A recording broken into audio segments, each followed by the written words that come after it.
Can you go play one-on-one with Michael Jordan? Can you go pass the ball Cristiano Ronaldo? No, you can't. But one of the beautiful things I think about MMA, you can come to a place like Phuket, you get to work with these top of the level guys, and they will work with you because they need the work, as long as you're respectful. And it's a great opportunity to see how the sport really affects everyone at all levels.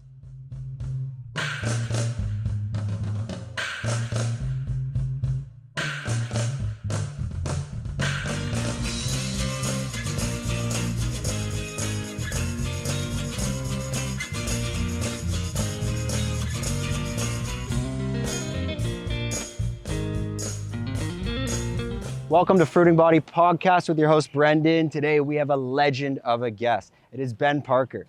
We're going to be talking about Ben's journey and how he's got his first major pro MMA fight happening in Bangkok. It's for ONE FC Championship. Now, we've already filmed and recorded this podcast, so I'll give you a little bit of a recap what you can expect. Ben is talking about the differences between living and training down south in Nai Harn and Rawai, Chalong on the Soi. Again, these are where those gyms are located, like Tiger Muay Thai, AKA. We're gonna compare that to moving up to where we are at Surin Beach in Phuket, Thailand, and living as a fighter here long-term. So what's it like training at BANGTAO Muay Thai? And obviously, as we do on Fruiting Body Podcast, it's Ben's journey, what brought him to Thailand, and why has he been here so long? Do not forget to like and subscribe. We're growing. I think we're one of the biggest podcasts in all of Thailand at the moment. But we greatly appreciate all your support. So hit that like, hit the subscribe. If you want to know who we are, Fruiting Body Podcast is a medicinal mushroom company. Well, a medicinal lifestyle mushroom company on the island of Phuket, Thailand. What better place to be? You can check us out. We're doing all types of supplements, lion's mane, reishi, cordyceps. Link in the bio or www.fruiting-body.com. And without further ado, let's get this podcast started. So as we do on the podcast, the first part of the story we always want to connect is, how the hell did you even get to Thailand? Connect with us that story from young Ben. Now, we know it doesn't start in Texas, but tell us your story in the U.S. and bring us right up to that point of what drove you to come to Thailand, train in Thailand, and now take on your long lost dream? No, that's terrible wording. All right, never mind. The nootropics focus kicked out. We're fucked now. We'll keep it going. So tell us how that all connected, what brought you to Thailand, and a little bit about your backstory. So I'm going to condense this as much as possible. Basically, born in Texas, grew up in South Louisiana. Usual stuff, being a Southerner, you play football in high school, and then university, I ended up playing 4 years of rugby because I couldn't make the football team, so it was just a way to drink and still get to hit people. And then I got finished with rugby about early 2006, I think was my last semester. And then I literally was doing nothing with my life. And it's also about the time that first season of The Ultimate Fighter came out. And again, I was living in not a small town, but a very small in comparison to a lot of places.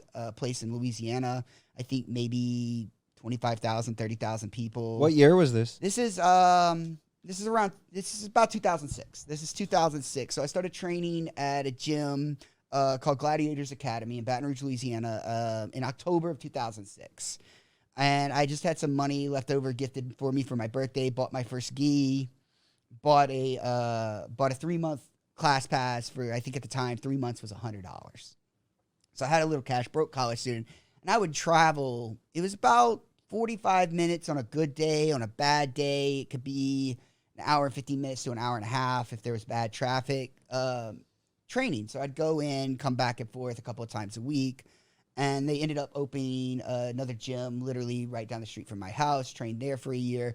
I have a habit of bouncing around. So I was about 2 years into jiu-jitsu, and then I moved from from Hammond, Louisiana, where I was living, going to Southeastern Louisiana University. There was some issues with me finishing my degree there, and so I ended up moving across the state to Lafayette, Louisiana. I felt like I could get a better degree, not a better degree per se, but better services through the university. I felt like it would be more beneficial to be in a larger town. Also, I had found out Tim Crater had opened a gym there. And he was actually my first instructor back in Baton Rouge, but he would be traveling in from Lafayette. So he opened in an Anytime Fitness. It's called Gladiator's Academy. So we had 2 rooms in this Anytime Fitness. The back room was literally, the best way I can describe it was the old meat locker, because this is like a converted grocery store. So there was a meat locker in the back that they put mats down, wall stuff, wall matting, and then they put bags in. This is where we would spar, we would do our Muay Thai, and then up in the front they had a spring floor for your jiu-jitsu. So you'd be crossing through an Anytime Fitness with moms just doing their cardio and stuff, and then they'd see these guys coming out of the back room, walking to the bathroom, blood coming out of their face, blood coming out of their nose. We were having to clean ourselves up, go back in. I'm not going to spend too much time on it. If you go watch the movie Fightville, there's a movie on Amazon called Fightville. I suggest it to anybody that loves MMA, anybody that's seen Dustin Poirier fight. It's his story, and I was there for the whole filming of it. There's a few scenes back in my heavier days. When I started with Tim, I was like 365 pounds. 160 kilos, something along that lines when I was training with him, when I started training with him. And so, like, it's my heavier days. You could still see me in some of the backgrounds of some of the scenes. So what ended up bringing me to Thailand was I graduated in 2010. I lost over 100 pounds, and I was literally doing nothing.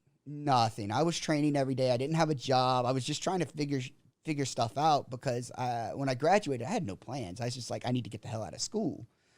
So I ended up flying out here in April of 2011 in Phuket. It was my first trip to Thailand. So I trained at Sinbi Muay Thai. Now this is the old Sinbi. If you're familiar with RAWAI, if you're going towards Patong and Kata through the Naiharn area, if you look today, the building's still there. It's kind of set up. It's still for rent or for sale. There's I think 10 rooms. They had 2 rings in there. And I just knew the Muay Thai back from when I was training with Tim and all that stuff. And turns out when I was there, and I didn't know who he was at the time, got to work with Sanshai. My first time in Thailand, I'm training with, at the time, Buakaw was kind of out of training. Sanshai was considered, I think, number 1 pound for pound at the time. And I ended up getting to work clinch with him sometimes. And then I get home and people are like, do you know who you just worked with? And I was like, no. Just nice Thai guy, and it's like, oh, that's Sanshai. And then you go look him up, and this is early days of YouTube, 2011, and you're watching this film of him handstand kicking people, and you're just like, well, I'm glad he was so nice to me.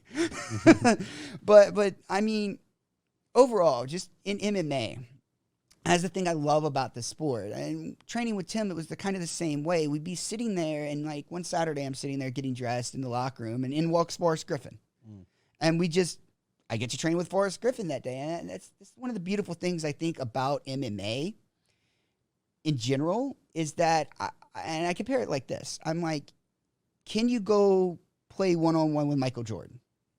Not going to happen. Can you go catch passes from Aaron Rodgers or Drew Brees? No. Can you go pass the ball Cristiano Ronaldo? No, you can't. But you can come to a place like Phuket, and you can go work. I've gotten to work with guys like Yoshihiro Akiyama. I got to spar with him at Tiger. You get to work with these high, top of the level guys, and they will work with you because they need the work, as long as you're respectful.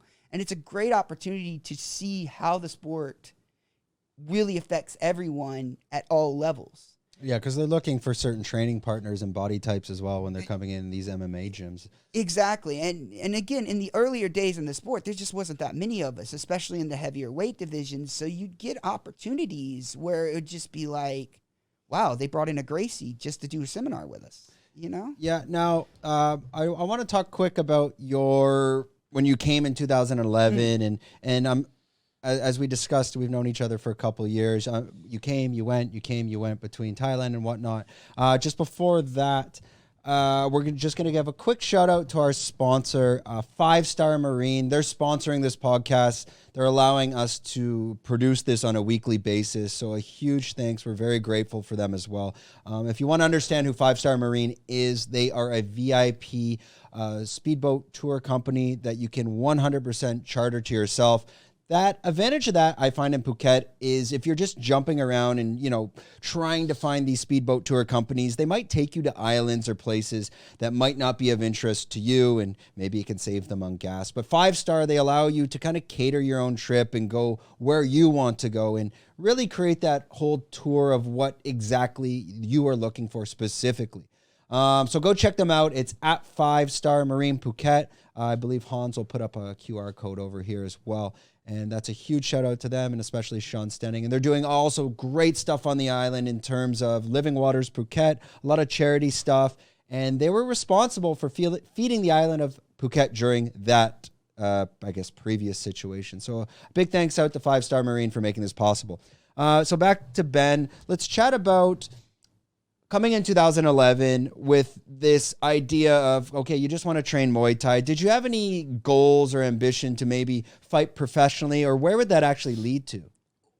Honestly, I was just trying to get my first fight in the U.S., and it was suggested to me to come out here to just really shore up my Muay Thai, get some more weight off, and just really just see if I wanted to do this. Tim Crater's actually the one that suggested Sinbi. Sorry, to jump in there. At this 2011, you're trying to find this fight back in the U.S. What age are you at this point? I am 2011 at the time. Let's see. I was like 28, I think. I was like 28. So already quite late. Really late. Yeah, quite late. Now, again, you got to remember that this is not today where these kids are having 10 years of experience by the time they hit 21. This is where it's still, the Fox Sports deal hasn't come through for the UFC yet. It's still a very, I wouldn't call it small, but it's still in that early stages of the explosion that the UFC had. And what ended up really happening was I got back to the U.S. after spending a month here at Sinbi, and nothing really happened for a few months, and then I got a phone call in August. It's August 2011. I got a phone call from Tim. I was just coming out of a lifting session, and he's like, "Hey, what are you doing right now?" And I was like, "I'm just leaving weightlifting. I need to go. I'm gonna go get something to eat and then come back and do some jiu-jitsu." And he's like, "Oh, you're fighting on Friday." And this is a Monday. And I'm like, "Oh, MMA." And I'm like, "Okay, I'll go get the blood work." So, and I hung up the phone. I didn't ask any other questions. I was just like, okay, I guess I'm fighting. So I went, got my blood work done that day, went back, trained that night. And I was actually not in Lafayette. I was working with an Olympic lifting coach at the time named Gail Hatch, who actually coached the 2004 USA Olympic weightlifting team. Mm-hmm. So I packed up my stuff because I'd stay with my parents because they lived like right around the corner from his gym. So I packed up my stuff. I went back to Lafayette after class that night. And just, I didn't have any weight to cut, so that was easy on me. I just needed to make sure all my blood work was good. Everything worked out. So I get down, the fight's right outside of New Orleans on the West Bank in a place called Oswego, Louisiana, at this little arena they have, convention center called the Hilario Center. And my opponent doesn't show up to weigh-ins. I'm like, oh, man. So I'm thinking the fight's canceled. So I weigh in, I go have my dinner. I go to my hotel room. I got a hotel. They paid my travel expenses and they got me a hotel. So, which is really great for an amateur fighter to get experience. And so I woke up the next morning to go get the continental breakfast because I'm poor at this time. I'm literally broke as all could be. So what I would do is I got the continental breakfast and then I got a second one, so I didn't have to spend money on lunch. Just stuck it in my room. And so I see one of my boxing coaches and he's like, "Oh yeah, your opponent's gonna show up. It's all good. He weighed in late yesterday." So what ends up happening was I get to the arena. I still haven't seen this guy. And I see some guy like staring at me across the backstage area. And I'm like, "Who's that?" And they're like, "Oh, that's your opponent." Okay, cool. So you go through your preparations for the night and I'm getting ready, and then I'm getting ready to walk out. And then like my coach comes up to me and I have my headphones in and he starts talking to me. And this is literally, I take my headphones out to listen to him, and it's literally the worst motivational speech you could give somebody to when they're about to walk out the fight. I loved him to death. I am forever in debt for him introducing me to a jiu-jitsu and all this, but man, I know his motivational speeches have gotten better because he literally says to me, and I will never forget this. He's like, look, they're all going to call you a fat piece of shit and they're going to laugh at you. So just don't worry about it. I'm like, great, Tim. That's exactly what I need to hear. And then the intermission's over. I go out. We start the fight. I ended up getting knocked down, I think, in the second round. But I threw a head kick in the second round that broke the guy's arm in several places. And they ended up stopping the fight because of the broken arm. And so that was my only fight. Life kind of took over from that point. Every time I blew my knee out a few months later. I had no money. I was trying to find a job. I ended up moving to a different city. And about almost a year after that fight, I had another fight get signed for another amateur fight. Literally the day it got, I was like, yeah, I'll take the fight. I was training with a new guy. He had lied to us and said, oh, well, I'm going to, I have a fight coming up. I've trained a lot, Dude had no training. He's just one guy that thought he could brawl and with his friends in the back of a trailer and get fights. I ended up taking him down a couple of times, and I went to do like a quick little hip toss on him. He panicked, and he just dropped in, blew my knee out. Just gone. My ACL was gone, and I had to rehab that. So I ended up moving to Houston, Texas, into 2013, and then end of 2013, moved to Houston. I got some opportunities in 2018 and 2019 to do some professional grappling matches.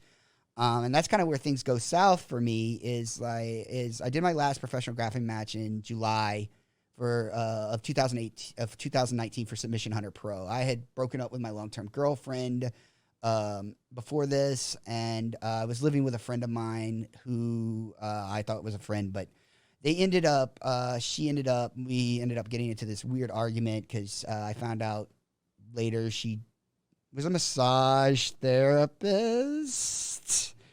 And we got an argument about bringing clients to the house, and that was an agreement that was not going to happen. And then she did it anyway, and it was just this big shit show, and she threatened me, and I ended up disappearing. I was like, I got to get out of here because I don't want this chick to call cops on me and claim I did something. And, so I ended up going to New Orleans for a few days. My parents visited them. And so my parents live a little north of that, but I just wanted to go hang out with some buddies in New Orleans and for the Saints-Texans game. So I come back to Houston. My apartment's cleaned out. Like, all her stuff's gone. The electricity's off.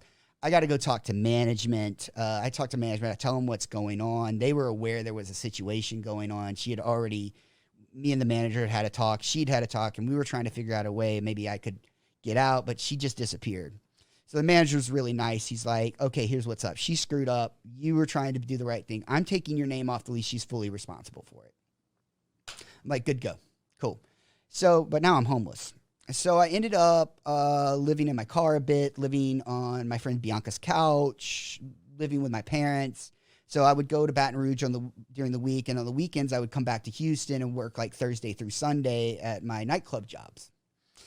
I had ended up quitting my real estate job. A whole bunch of other stuff had gone on. It was just not working out with my current situation. I thought I could pick it up later, but the thing was I started drinking a lot, started smoking a lot, wasn't doing what I was supposed to be doing. And obviously in that kind of situation, it's really hard to train. It's really hard to keep your head on straight.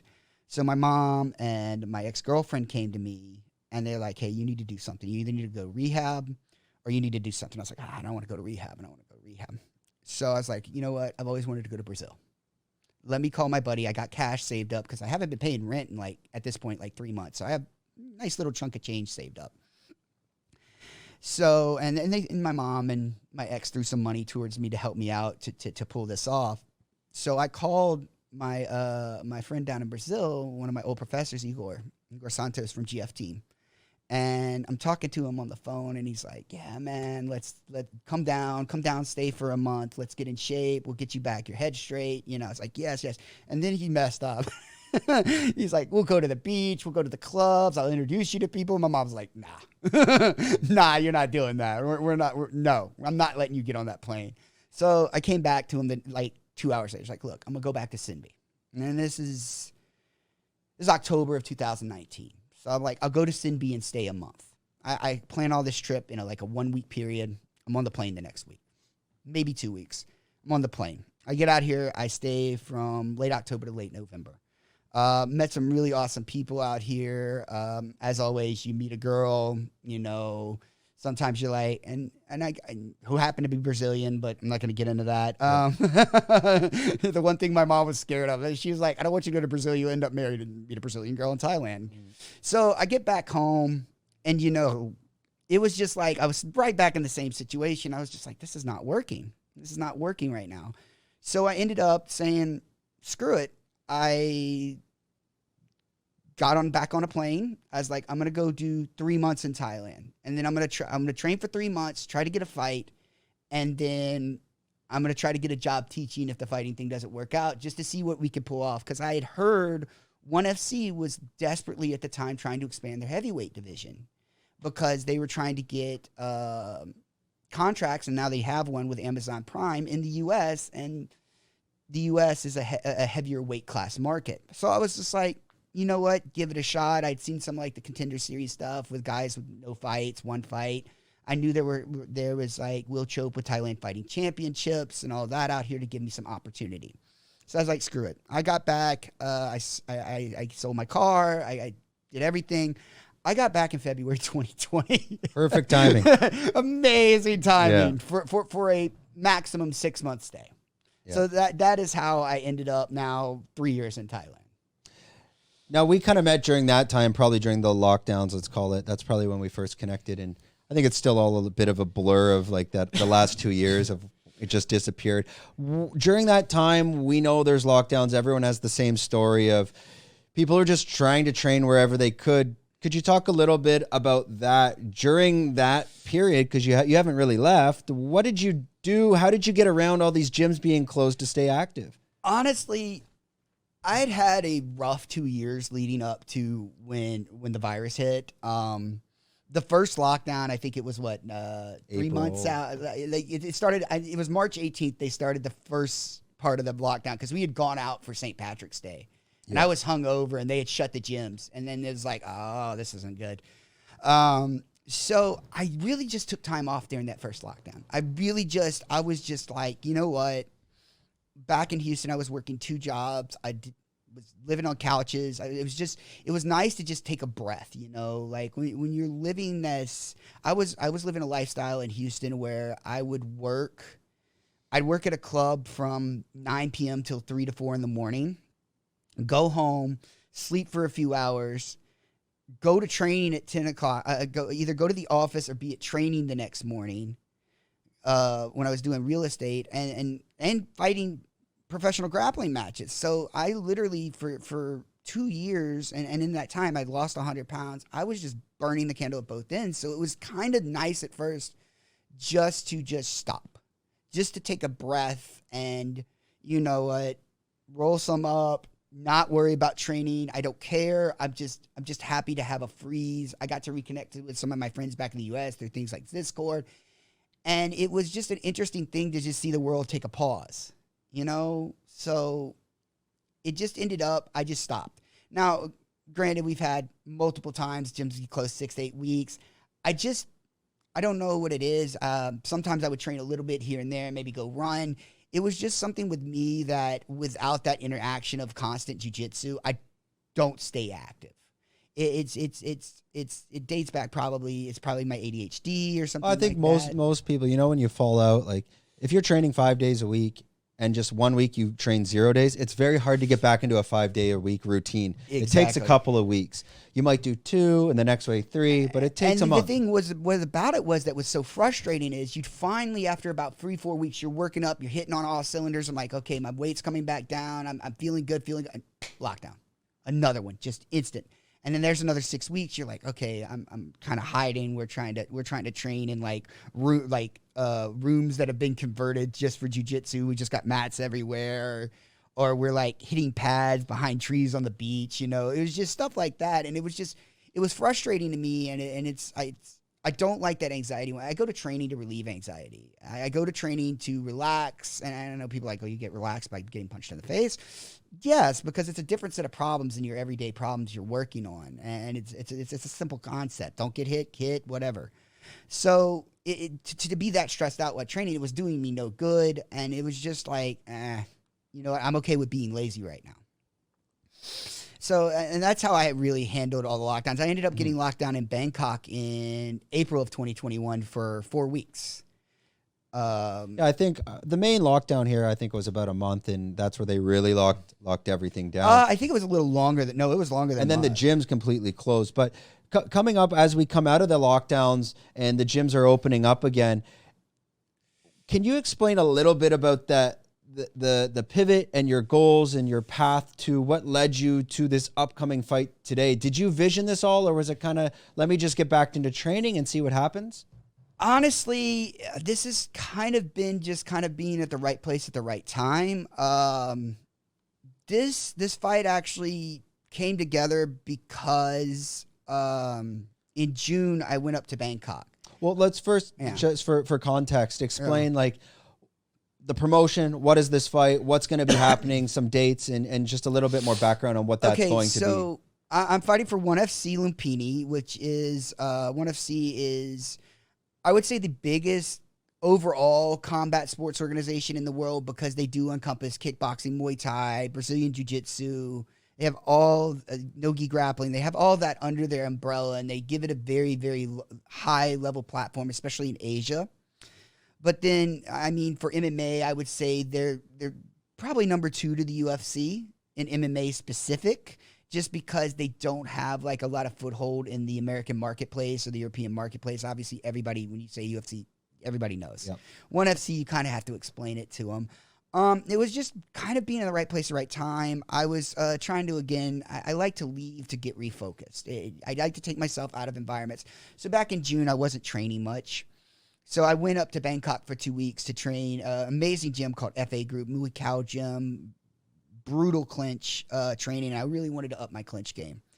So I spent 2 weeks there, and I ended up meeting a now friend of mine named Bashir. And Bashir works for ONE FC. He's an executive over there. And we just kind of like, I go to Bangkok. I try to go Bangkok, try every 2 to 3 months, because I miss being in a city. I miss that energy of a city always is changing and evolving and moving. In Phuket, you can get that sabai, slowly. Yeah, man, we're just going to chill on the beach today, whatever. Going back to a city reminds you how to hustle. And that's what you had to do in Houston. You had to hustle. So I meet Bashir. I've seen him several times. And then I told him, look, I'd like to fight for ONE FC. It's kind of been a goal of mine. I know y'all have done like Rich Franklin's Contender Series, or I forgot what the exact name of it was. So if an opportunity ever presents itself where you need a guy on short notice or whatever, or heavier guy, let me know. Just let me know. Just throw it out there, because the worst they can say is no, you know? So I ended up getting a fight with Will Chope with Thailand Fighting Championships. It was supposed to be this past November. Unfortunately, my opponent was injured. So the fight got canceled. So I was just like, Well, I'm going to flashback. I trained at Temple Jiu-Jitsu as well, and Olavo really challenged me to, Professor Olavo down there really challenged me to get back in shape and start competing in Jiu-Jitsu again. So went to Bangkok, won my division in a tournament, and around this same time, Will Chope came to me and said, hey, look, I got a fight in November. You want to fight? I was like, well, okay, what's the weight? And keep in mind, I'm walking around at 120 at this time, 120 kilos. I'm still very chunky. I still have my COVID fat boy on me. That's like about 250? 250, 260. Yep. Yeah. And he's like 95 kilos. I thought for a second, and I was like, sure, let's do it. What's the worst that can happen? So I'm cutting weight for it. End of October, he calls me. Hey, your opponent broke his arm. And I knew the guy that I was supposed to fight, so I felt really bad for him. So I'm like, okay, well, I just kept training, man. I stopped doing Muay Thai. I just focused on my jiu-jitsu.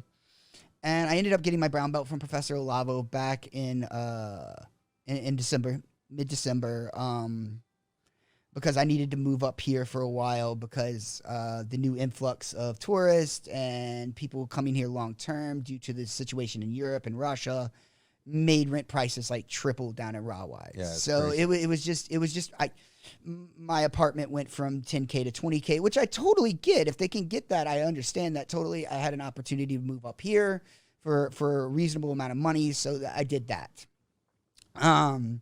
So I decided I was going to Koh Phangan in January to visit a friend and try to get some tattoo work done. So I'm on the beach at Koh Phangan a few weeks ago. And this is like January 7th or 8th or something, just right after the New Year. And I get a text from Bashir. He's like, hey, are you still in Thailand? And I'm like, yeah, sure, I'm still in Thailand. And he's like, oh, you interested in fighting? And I was like, I'm always interested in fighting. It just depends on what the deal is. And he's like, and he told me the money. And he told me that he didn't tell me the money first. I just like, oh, okay, what's the date? And I was like, oh, March 3rd. And I was like, okay, the weight? And he's like, okay, heavyweight. And I'm like, yeah, that's doable. Let me talk to one of my coaches because I just started training at BANGTAO MMA. But let me talk to my coaches and we'll see. And I was like, he just sent me the info and the pay and all that. He sent me the pay and I was like, okay, I like that. And then he sent me the event info and it was ONE Lumpinee. And I looked at it and I waited literally 30 seconds. I'm not going to call a coach on this. This is an opportunity. This is one of those situations where it's opportunity literally just kicked on your door and said, hey, get the hell out here right now. You know, it's not knocking. It is literally like the SWAT team coming in to drag you out. I looked at it. I was like 30 seconds later, nah, I'm down. I'm good. Let's make this happen. And so, I mean, that, you know, it's one of those, it's like one of those like sports movies, you know, the guy that's been working for years and years and never got an opportunity, never got a shot, had maybe a moment, just this one moment of a little bit of glory. And then you get this massive opportunity. You can't turn something like that down, even at 40 years old. It's like, I know there's maybe 3 fights left in me, 4 fights. Let's see. But you get that, you just like, whatever happens at this point. So when you got that call on the beach here in Koh Phangan, I mean, what kind of emotions, what were you feeling? Were there friends beside you? What was that story? I was there with a friend of mine. Well, she was a friend at the time, and you know, it's a weird situation now. I won't get into that. But I was sitting there, and I had a joint in one hand, I had a cigar in the ashtray, and I had a whiskey in the other hand. And I was just I was like, oh, okay. Well, it's just one of those situations where you can't think in that moment when that opportunity hits you. It's just like, I got to go with this, and it's just like. And then that I was supposed to be in Koh Phangan 2 weeks. I ended up coming back. Over a week early, just only because it took me that long to arrange the travel and get everything sorted out. To make sure I had to get the ferry to the bus, and it was just like, oh. And I was actually supposed to be back a day earlier, and then they canceled my ferry. And I was just like, oh, shit. You think though that a lot of people in your similar position, especially as you're getting later into your careers, or you know, being able to get these opportunities, I see these people at the gym. They come here to train. Maybe even 35. It's getting older, getting a bit, you know, long in the tooth, and they come out here and train, and they would never think of these opportunities happening. Now the question is more or less like, if you were living in the U.S., do you think you have a less likelihood of getting that opportunity compared to living in Thailand, specifically like in these regions? Absolutely never going to get that opportunity in the U.S. Unless you're somebody like a CM Punk or somebody that has a bigger name behind you. You know, you're not going to get those opportunities in the U.S. The UFC is not going to go out of their way to just get some O&O guy when they have people just kicking down their doors at the heavyweight division and light heavyweight division to fight. Out here, I knew, and that's one of the reasons I came to Thailand, I knew there was opportunities because there were so few heavyweights out here. Smaller amount of opportunities, but more people are more open out here because there's such a small pool of us on this island, and in general in Southeast Asia, even China, the heavyweight pool is very, very small. So I'm not sure if it's happened, but people, I'm assuming they might hit you up after this fight and reach out to you saying like, I didn't even realize that opportunity could exist. I mean, essentially you could be that catalyst that opens up the heavyweight division, especially in terms of opportunity. People might have not even have seen the light in the US, and imagine there's another guy similar to yourself back in Louisiana, and they go, hey, why don't I go move out there? Why don't I attempt to try that? Is that how you would want to share your story?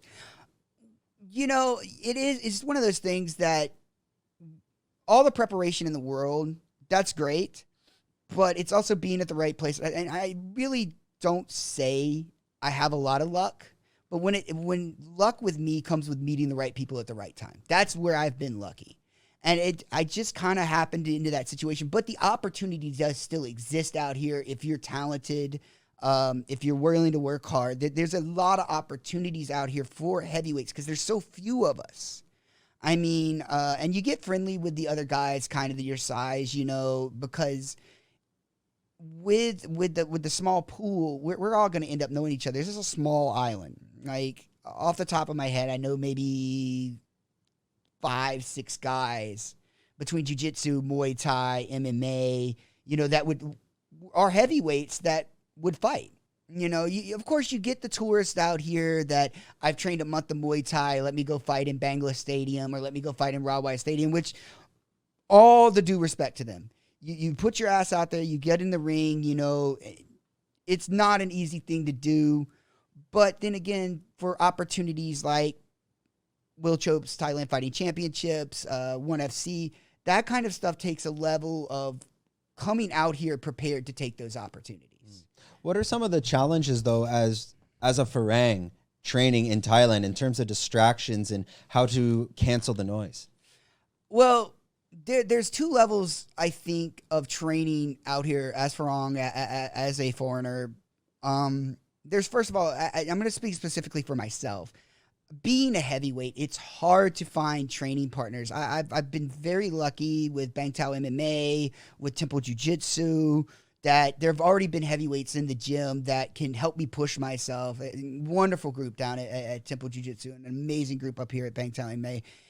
And it's also learning how to train to get what you need out of the training and not be an asshole. It's learning how to train with everybody. Like, okay, there's only 8 of us in class today. And this was a major problem during COVID, and while the country was sealed off.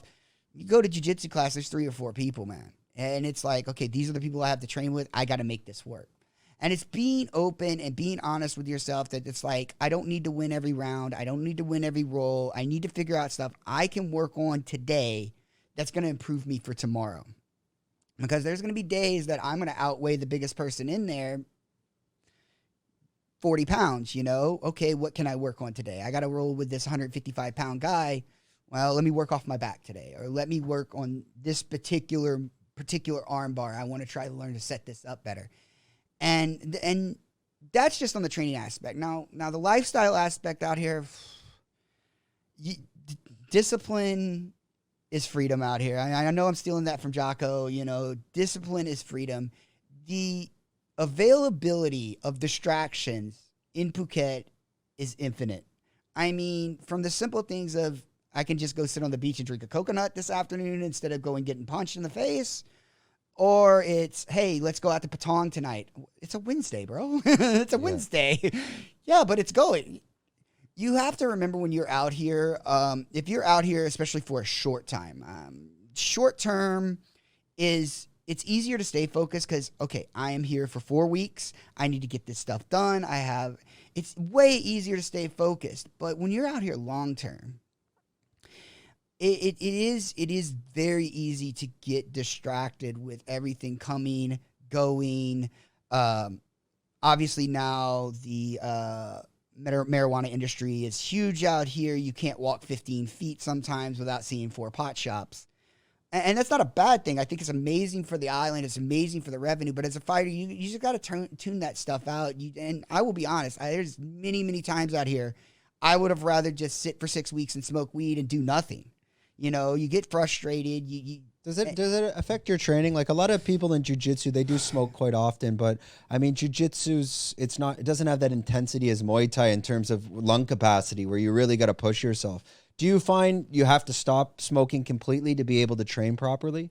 Honestly, I had to really learn. Again, in Texas, weed isn't legal. So you set finite amounts. It's not expensive, but it's still, you keep finite amounts, you smoke before bed, and it's really hard when you live like 50 feet from a weed shop to just be like, no, I'm not going to smoke right now. And especially when people will be like, hey, can you try this new stuff for me? We just got this in, just got that in, which is a great thing. But you really have to determine your priorities at that point. And out here with smoking, I've cut back. Like, I was smoking all day, every day. I would smoke a little bit, go to jiu-jitsu, smoke after jiu-jitsu, smoke before dinner, But when I started really getting serious again back in June and July, Lavo came to me, wanted me to compete. So I was like, well, you can't smoke all day, every day. You can't do that anymore. So I try to limit it, nighttime, a little bit, help me get some sleep.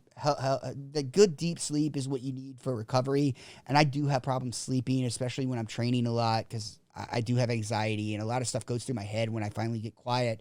And I just find that just a little bit at night, it really helps me. On the cardiovascular side, honestly, if you're not, I don't find it really affects the cardiovascular unless you're smoking it like you would cigarettes. But then could people just take gummies instead? Yeah, you could do edibles. I can't train on edibles. Edibles for me, that's that whole body high, and it's just kind of like that's when I want to just comatose. But yes, edibles. I pop an edible at night, like a 10, 20 milligram edible.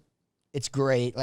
But then you get into the thing of like, okay, if I'm watching my diet very specifically, okay, I need to time everything. It's all about timing. So after dinner, before my protein shake at night, I need to smoke, wait 20 minutes, drink my protein shake, and then I need to be in bed, because if I wait much longer than that, then I'm going to want to have munchies, and then I want to go to 7-Eleven. Yeah. And it's just, it's a lot of self-discipline if you're going to smoke out here, and there are times I have none of it, like anybody else, sabai. So, but another key factor is make sure you have a good environment around you of people that are going to push you. It's kind of hard being out here long-term finding that. BANGTAO, Temple Jiu-Jitsu, those places that they have a nice, good core group of people. And flashing back to what I was, that's what really helped me really get into jiu-jitsu in Lafayette, Louisiana, is you go into this room and working with people. You got like guys like Dustin Poirier on the mat, who most of your listeners will know who that is. Tim Crater, who was my coach, and he was in the UFC at the time. We had guys come through like Sean Jordan would come in and spar. I've already mentioned Forrest Griffin. When you're seeing these core group of guys that are at a high level and they're there every day, you're trying to keep up with them. And out here, once you're here long term, it becomes not about that, because there's such a turnover. You'll see people for a month, maybe 2 weeks here, 3 months if you're lucky. You find that core group of people that you go see every day and you go train with, but you have to start really becoming intrinsically motivated to keep that up out here in an environment like this, where it is, where literally you're on a tropical island paradise. People from the world, and somebody pointed this out to me a few months ago. A lot of people come out here. This is a once in a lifetime vacation for them. This is something they're going to talk about until they're in their 80s. Their 2 weeks they spend in Thailand, their 1 month they spend in Thailand, which I totally respect that. But once you live out here, you have to remember this is your life. You have to remember that if you're out here to put in the work, you got to keep putting in the work no matter what. And it's really hard to do when you're surrounded by people that are just out here for a vacation, and God love them. It's a rough thing sometimes. It's a rough thing when yeah, well, it's I think the advice of what I've seen in gyms, it's the fact that, let's say you're a newcomer to a gym and it's your first day. It's kind of like on a hamster spinning wheel. Just because it's your first day, it's someone else's last day.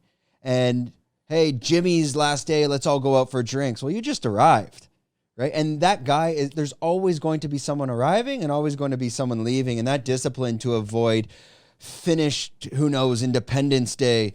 There's always some sort of Cinco de Mayo, some holiday of some culture in the gym. There's going to be something going on. Again, like I said, someone's coming, someone's leaving. And that stuff is living in general, just in Asia. It takes a lot of discipline to avoid. And I'm sure you can speak on that. You see this all the time. Well, when you're doing something like MMA, like jiu-jitsu, like what we do out here, it doesn't matter where you are. You're still going to have those distractions, but it seems that in Phuket that they're turned up to 11 because, like you just said, oh, this guy's last day is today. Yay, you know, we're all going out for a drink. Oh, well, I just got here. I'm still jet lagged, you know. Okay, you know, great. It's Jimmy's last day, but I have 28. Let's say you're out here for a month. You have 30 days ahead of you. What you need to do is realize you have a finite amount of time out here if you're not going to live here. And you need to make the most of that. And it's anybody that comes to Phuket to train, I always tell them, try to come for 1 month. 1 month in the beginning, the first time you come out. Because, first of all, coming from the U.S., it's going to take you about 4 to 5 days minimum to get over the jet lag. So there's 4 days gone. So let's say you have 30 days. So there's 26 right there. Then it's going to take you, if you're not from a climate very similar to this, it'll take you another 3 to 5 days to adjust to training out here. So now you're 8 to 9 days in. So now you have 3 weeks left. You have 3 weeks out of 30 days left that you can actually hit hard. Sure, it's good to go out. It's good to enjoy Phuket. Phuket is an amazing place. It's full of things to do. It's full of good. But if you're out here to improve yourself, my best suggestion is to pick, if you're going to come out here for 4 weeks, pick 3 days. 3 days out of your trip. 3 to 4 days, depending on how serious you are. 3 to 4 days, either at the beginning where you're going to be jet lagged anyway, or right before you leave and have your enjoyment time. Go out, go drinking, go to Patong, go to a show, go to the beach. You know, you can go to the beach every day and relax, right? That's not a big deal. But if you want to go to Patong, if you want to go party, if you want to go to PP Island, if you want to go to Koh Lanta, whatever you want to do, pick a block of time either at the beginning or the very end of your trip. I suggest the beginning because just this is the way I work. And do those things. Get it out of your system. Get it the hell out of your system. And then remember, you're here to work. If you're out here to work, now if you're out here to just train and get in shape, let's say you can't, like I see a lot of women come out here for prior to their wedding. I want to spend a month in Phuket getting in shape for my wedding.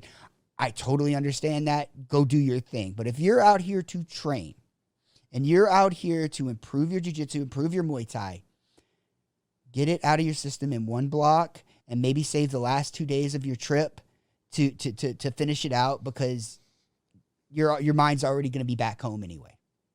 Yeah, I think it does take a lot of discipline in that sense. And that's why I kind of, if you're coming to train here and that's going to be the month of training, it might be wise to create like a very rigid schedule before you arrive almost. Just what are you going to be doing from, let's say, 5 a.m. till you go to bed?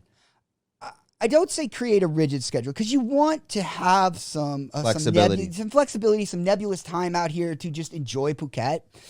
What I would suggest is be like, okay, where are my goals right now? What do I need to improve on? Yeah, am I just coming to train to say I trained in Thailand? Okay, fair enough. Go to one class a day.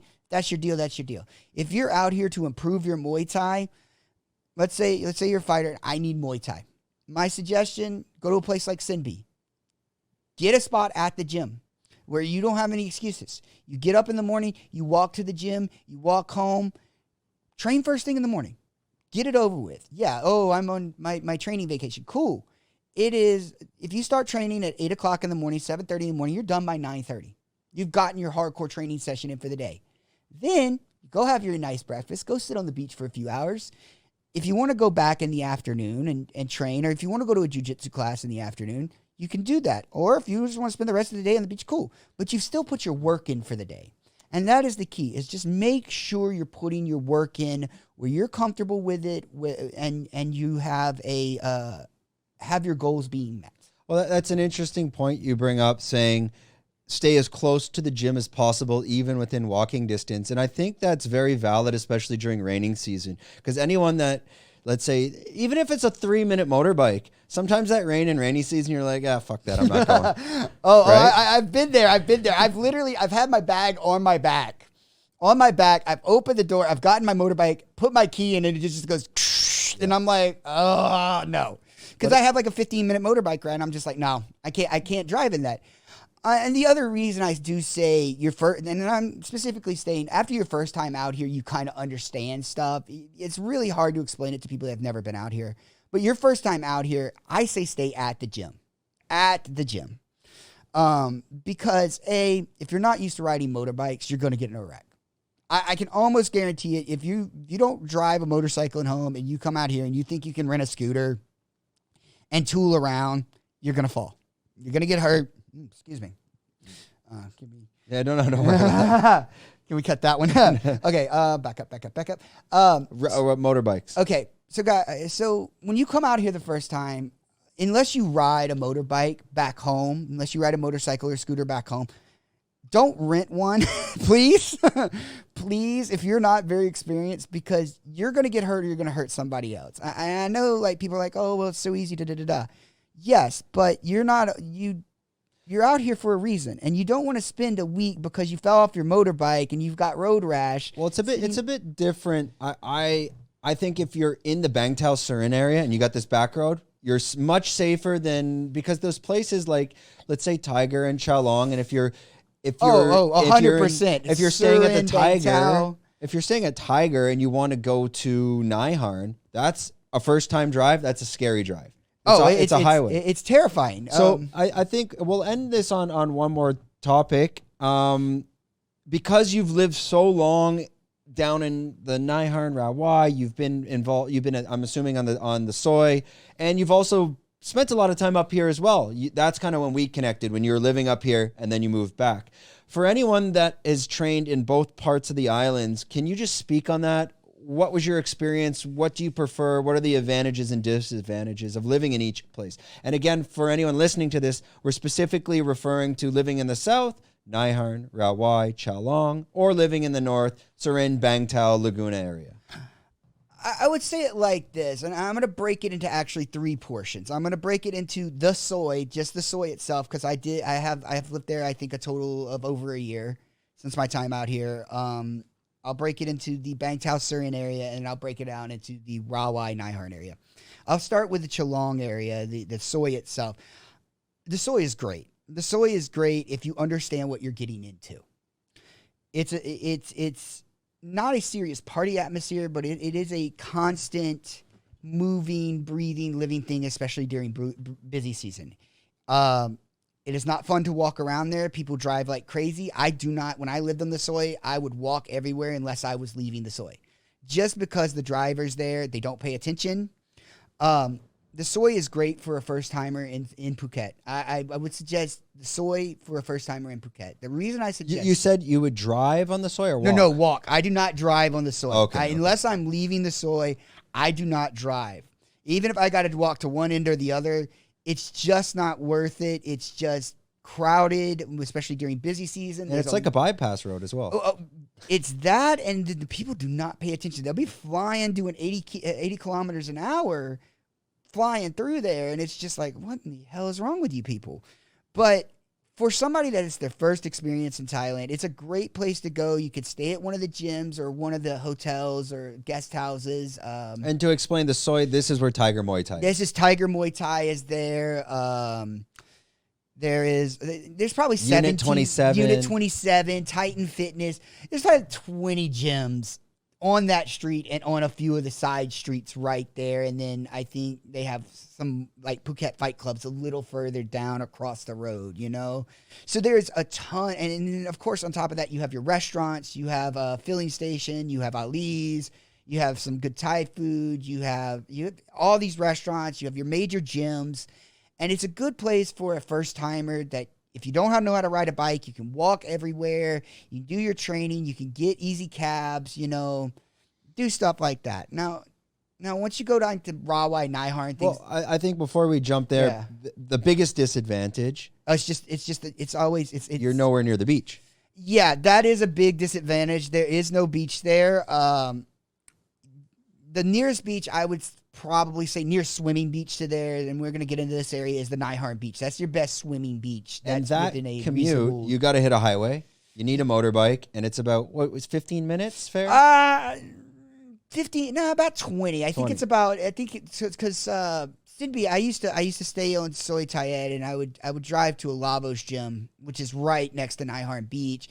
15, 20 minutes is a good On estimation. a highway going 100. Yeah. Well, at least you're going at least 60 You to got to 80. get 60 to 80 on that, or else you're going to But get there's run cars over. going 120. Oh, shit. Maybe 140. Cars, minibuses. And that's why we say if you're renting a motorbike and if you're first time and you're on the soy, be very cautious of that. Exactly. Because you're going to end up with the Thailand tattoos, which are basically road rash. Oh, yeah. I got my Thailand tattoos. I got, so let's move now. If you wanted to choose RAWAI Naiharn as a destination for training. Okay, so RAWAI and Naiharn have some amazing gyms as well. It's just not as well known as the Soy because it's just been the Soy gets a lot of attention because of Tiger, and Tiger's history with things like the UFC.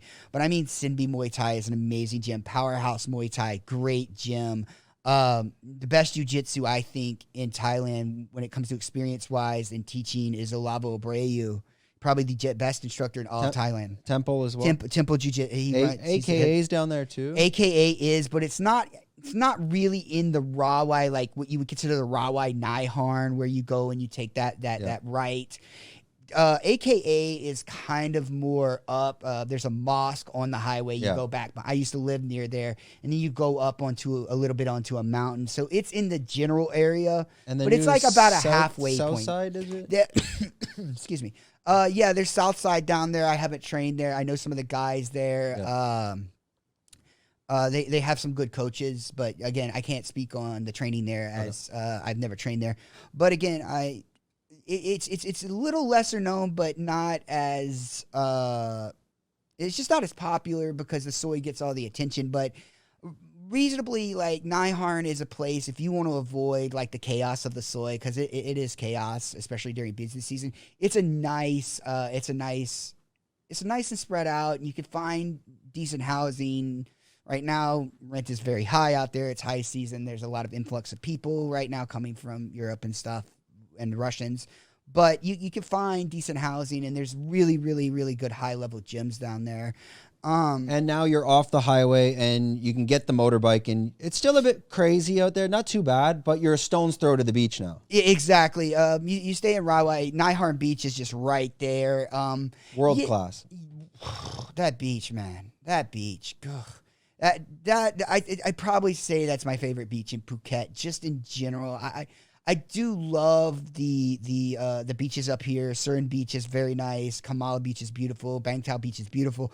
But there's something about when you get to that Naiharn Beach. It is the first beach I ever experienced in Thailand. You look out there, and you got the windmill viewpoint up here, and you look to the right, and there's the Naiharn Hotel, real beautiful, beautiful hotel overlooking the beach and stuff like that. It's just like, it's a damn movie, you know? Yeah, and that's, we'll jump into now the difference living up here in BANGTAO, but before that, just to shed some light, myself living only in this area for 6 years, I think one of the biggest advantages living down in RAWAI and that Chalong area, there's more of a community. There's not really, the community up here, it can be families, it can be drunk assholes like myself, and Hans, hey, you're going in that bucket too. I'm not. And well, Ben has been there a few times as well. but there's not that, like, there is much more of a community down in RAWAI just because of the food options, the yoga options, and the training options. Here we're very limited.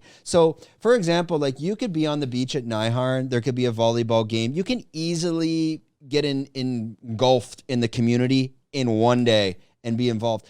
Surin is a bit more difficult to, find these friends, and how do you just join, a gang or a group of people? Because we don't really have those central locations like Naiharn. That is a very good point. Naiharn, RAWAI, Chalong, I'm going to throw them all in the same pot right now because it's a very similar situation.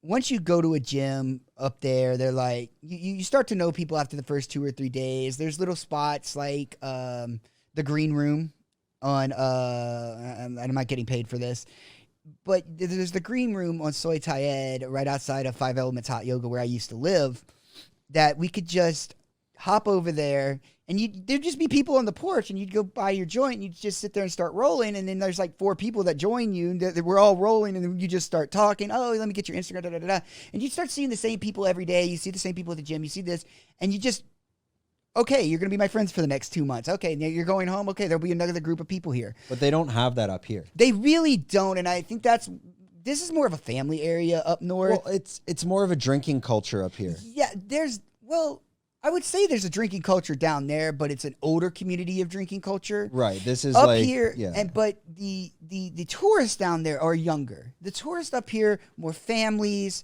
more people trying to do the digital nomad thing.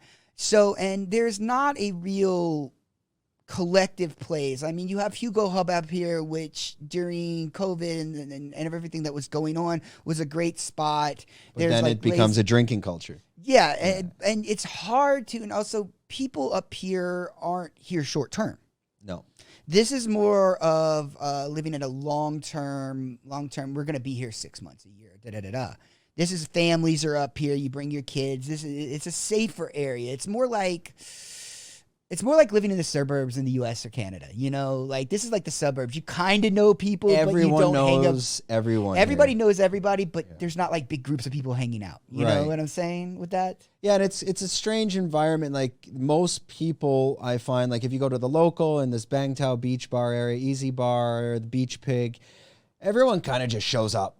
And then everyone knows everyone. Eventually you run into somebody you know, and then you start chit-chatting, and 6 more people. Like Beach Pig has been a great spot. I've met some really, really, really nice people at Beach Pig. That's actually how I met a lot of the people I know up here now is I met a guy down here back when Barkuni was still open. Yeah. So that's the only spot I knew to buy weed. That's probably where we first met. I think so, because it was the only spot I knew to buy weed in Bangtao at the time, in Surin.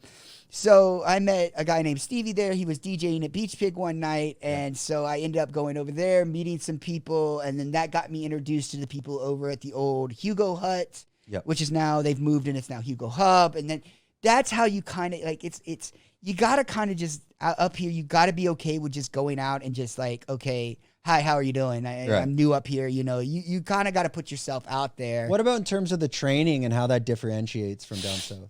Well, honestly, I've trained at quite a few gyms out here. BANGTAO MMA has done a very good job of bringing that soy-style hard training up here to the BANGTAO area. When I first got up here, BANGTAO was not open. I was working at Sutai Muay Thai, helping them with their jiu-jitsu program, and now that BANGTAO's open, so you have options up here now. You have Sutai, you have BANGTAO MMA, you have Revolution. So there's another one in the back road here. Balance, I think. Smaller type of gym, but it looks like it's more Muay Thai. There's Balances up here as well. There's a few other small gyms. Circuit, but that's up the road. Yeah. And again, I'm not really tapped in is up here as easily because I mean I go to my places and I've really not had to explore out here. But I think what you're going to see in the next 3 to 5 years is you're going to see a second version of the soy built up here. Well, the only problem I foresee having is they don't have that infrastructure of. There's not a walking street.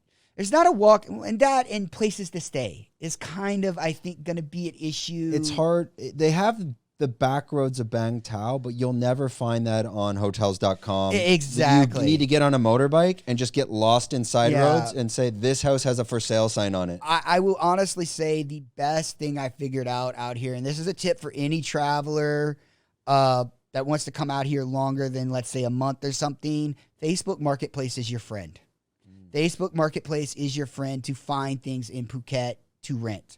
I've gotten some amazing deals off of there. I found places I would have never found otherwise. So, you know, if you're coming to Phuket, what I would suggest is come out here. If you want to do long-term, come out here, do a month at a gym if it's your first time.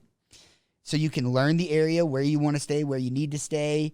And then Facebook Marketplace, man. You can find some amazing deals. And I always recommend the same thing. Like, you can start with Fazwa's to get an idea of the marketplace, the price.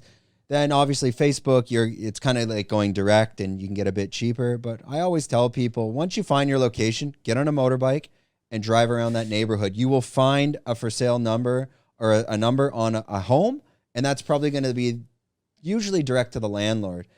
But again, word of advice, but right before we wrap this up, it's not so much finding your dream home. Make sure your landlord's not a lunatic. Yes. Because my landlords are great that I've always worked with, but if you suss them out as like, this person's going to be a nightmare.